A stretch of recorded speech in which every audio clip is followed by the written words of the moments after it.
One way of conceptualizing yourself is that you're one speck of dust among 7 billion. And when you conceptualize yourself that way, you might think, well, what difference does it make what I say or do? And that's actually quite convenient for you, because if it doesn't matter what you say or do, then you don't have any responsibility and you can do whatever you want. The price you pay for that is a bit of nihilism, but if you don't have to shoulder any responsibility, that's a small price to pay. That's the underground motivation for nihilism. But the other way of looking at it, and this is actually the accurate way of looking at it, is that you're in a network. You're a node in a network, and so you can do a little bit of arithmetic very rapidly and just figure out how powerful you are. You know 1,000 people. You're going to know more than that over the course of your life, but let's say 1,000 for the sake of argument for now. They know 1,000 people. That means that you're one person away from 1 million people and 2 persons away from 1 billion people. And you're the center of that network. And now the way networks work is that information propagates in a networked manner.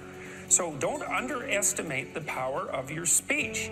Now, you know, Western culture is phallogocentric. Let's say it. Okay, so we'll say, yeah, that's just fine. That's exactly what it is. It's predicated on the idea of the logos, that the logos is the sacred element of Western culture. And what does that mean? It means that your capacity for speech is divine. It's the thing that generates order from chaos and then sometimes turns pathological order into chaos when it has to.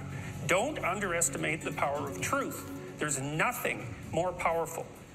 Now, in order to speak what you might regard as the truth, you have to let go of the outcome. You have to think, all right, I'm going to say what I think, stupid as I am, biased as I am, ignorant as I am. I'm going to state what I think as clearly as I can, and I'm going to live with the consequences no matter what they are. Now, the reason you think that, that's an element of faith. The idea is that nothing brings a better world into being than the stated truth. Now, you might have to pay a price for that, but that's fine. You're going to pay a price for every bloody thing you do and everything you don't do. You don't get to choose to not pay a price. You get to choose which poison you're going to take. That's it.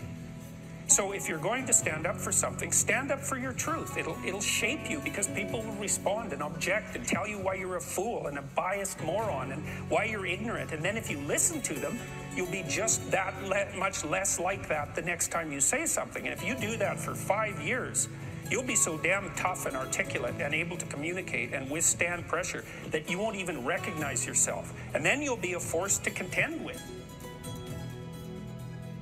It's almost impossible to provide people with enough protection so that they feel safe to speak. Okay, so we'll address that directly. It is not safe to speak, and it never will be. But the thing you got to keep in mind is that it's even less safe not to speak. Right? It's a balance of risks. It's like you want to pay the price for being who you are and stating your mode of being in the world, or do you want to pay the price for being a bloody serf, one that's enslaved him or herself? Well, that's a major price, man. That thing unfolds over decades, and you'll just be a miserable worm at the end of about 20 years of that, right? No self-respect, no power, no ability to voice your opinions, nothing left but resentment because everyone's against you, because of course you've never stood up for yourself. It's like, say what you think carefully, pay attention to your words. The price is, it's a price you want to pay if you are willing to believe that truth is the cornerstone of society. And in the most real sense, if you're willing to take that leap, then tell the truth and see what happens. And nothing better could possibly happen to you. There'll be ups and downs, and there'll be pushback, and there'll be controversy and all of that, but it doesn't matter. The truth is what makes the world, the truth is what redeems the world from hell, and that's the truth. And we saw plenty of hell over the last 100 years, you know, and we haven't learned a bloody thing from it. It's like, wake up, tell the truth, or at least don't lie, if that's a start.